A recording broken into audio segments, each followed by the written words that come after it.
Hey, good day, everybody. This is Dennis Wilborn. I want to welcome you to this week's session of Stock and Option Swing Trades Weekly Review, where we'll take a look at a couple of trades that I'm doing.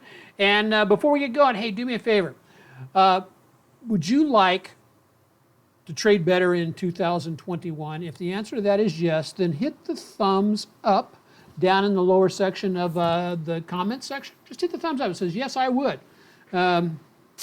And so other thing before we get going is my son twisted my arm and he's put together some absolutely fantastic active trend trading cyber deals that you'll never see the prices for our membership this low again. The description of that will also be down in the, or the links will be down in the description also. So, hey, let's get going with today's session. We've got a lot to cover. So, hey, we get started every week. We take a look at first the indexes, and then we take a look at what's happening with a couple of stocks that we're in the process of trading. So let's take a look and see what is going on with the spiders. Spiders are of course, the non-leveraged ETF that emulates the S&P 500. As you can see, since back here towards the end of October, we have been in a nice little uptrend. We flattened out a little bit in this, basically this horizontal range, and now we're breaking out the top of it. Now we're going to move on up a lot higher. One of the things with S&P is I don't have it in a buy position yet. I like to buy things coming off the moving averages.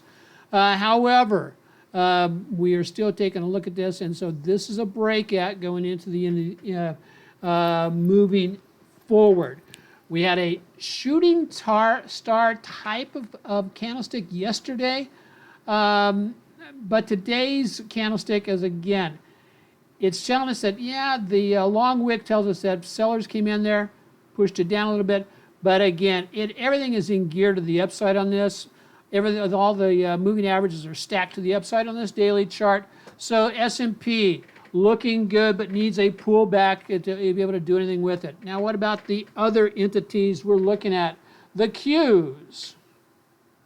The Qs after hours are looking up. The futures for the NASDAQ is also looking up. As we see here on the Qs, what do we have looking at? Again, it has worked its way up into this this horizontal, or basically this is a zone of resistance. Came up to the top of the zone yesterday, hit it, dropped back down, and is hanging out very nicely.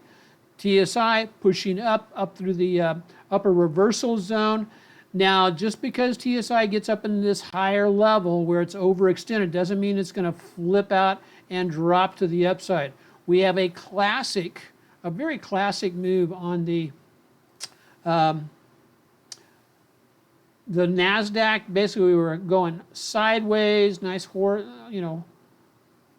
horizontal range, coming down, came down, came back up, tested, dropped back down into the range, slight uptrend, came back up to the top of the range, and then pulled back halfway. From a technical standpoint, that, when it reversed off of that, is a very powerful signal. Now, does that mean, we still have to trade the charts in front of us? Let me go back here. There we go. We still have to trade the charts in front of us, but again, I'll be looking for a setup on the Qs, coming back down into the moving averages, letting the moving averages catch up with the high, that the moving averages catch up with the price action. Let me slow down a little bit here. The other thing we want to do is just throw a fib on here, just get an idea from this last major move. Are we approaching some, yeah, look at that. We're approaching a little bit of hidden resistance at the 1272. Oftentimes the 1272 or the 618, which is a little bit higher than that, are logical extensions where price actions, a lot of people watch those areas where it might want to turn around and drop to the downside. We'll see if that, in fact, does happen. And then last but not least, the 618, that could be an upside target also if we break out. So that's give us a pretty nice move going to the upside.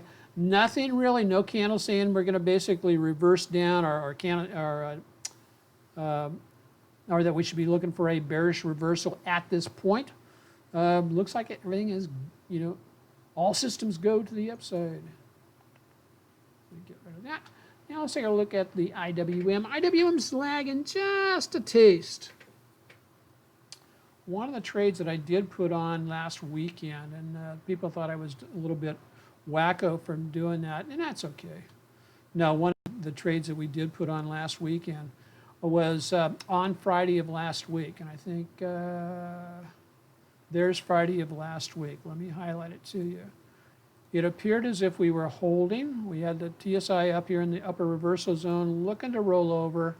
We had everything extended, and on Friday we had a nice little series of dojis, or spinning top type dojis.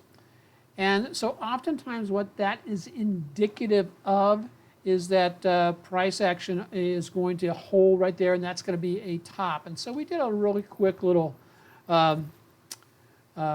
debit spread on, with some puts, looking for a pullback down into about 182. So we basically bought the 184 and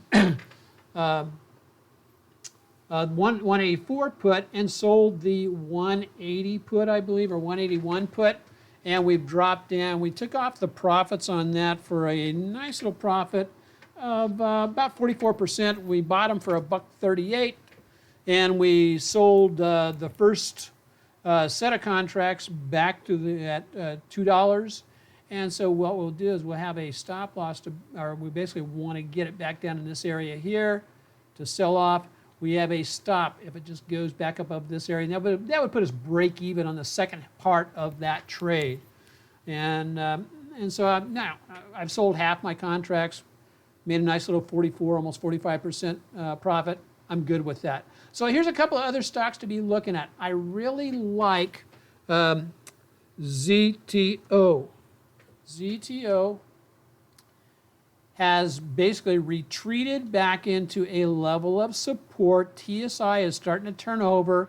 We had a bullish Harami yesterday, and a little bit of a, not an absolutely pure inverted hammer, in that it wasn't at the absolute low of the move down, but a Harami and basically a type of inverted hammer had a nice move up today. So we're again to an inside day today. Oftentimes inside days will reflect a potential move to the upside, and so that will be absolutely, if that jumps on, really, to be an excellent move.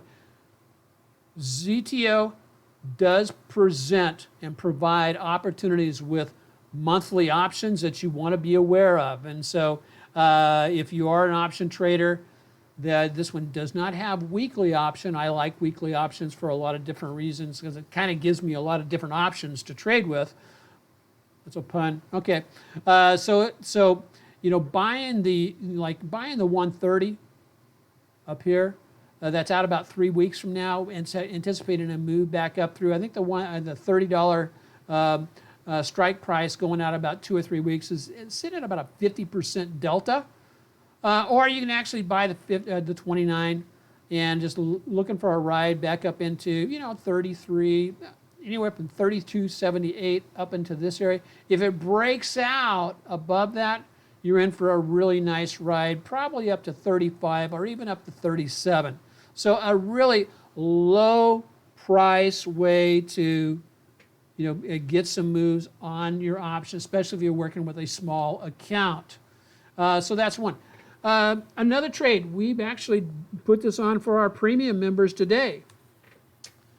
Microsoft. And what did we do on Microsoft? And you may have some opportunity on Microsoft even tomorrow. I would look for again, Microsoft has earnings coming up first, or mid to latter part of, I can get it to you right now. Microsoft has earnings coming up on 1/27, the 27th of January. It may be going into its pre-earnings run, oftentimes a month to 2 months or even 2 months before the stock has its earnings, you'll look for opportunities to jump on a pre-earnings run. And I'd be looking at, again, going probably 2 to 3 weeks out.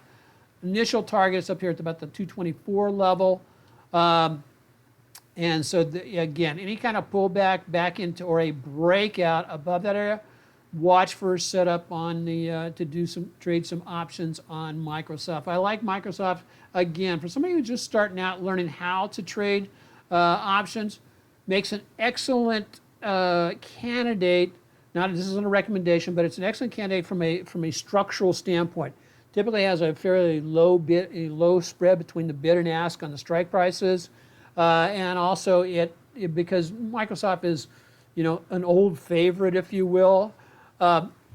It also doesn't have its implied volatility stays kind of low. So like I said, if you're just you learning how to trade option, it provides you an opportunity to learn without getting your face ripped off. And it's important when you're learning how to trade or train any type of new strategy that, one, you don't get your face ripped off. So anyway, that's what we've got for today. Again, hey, remember why I designed the active trend trading system. I designed it because I wanted to provide a clear and simple trading system for people who are actually still working for a living, who don't have a lot of time to spend looking at the charts, figuring out what's going on. Some of our members actually, with the services that we provide, they actually, it takes them an hour to prep their trades going into to the week. That's on our top 5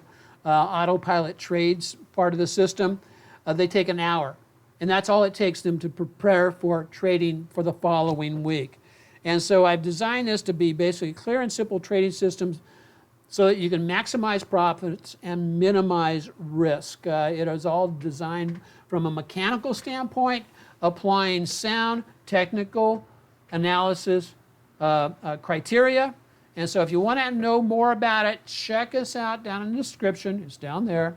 And see what Active Trend Trading has to offer.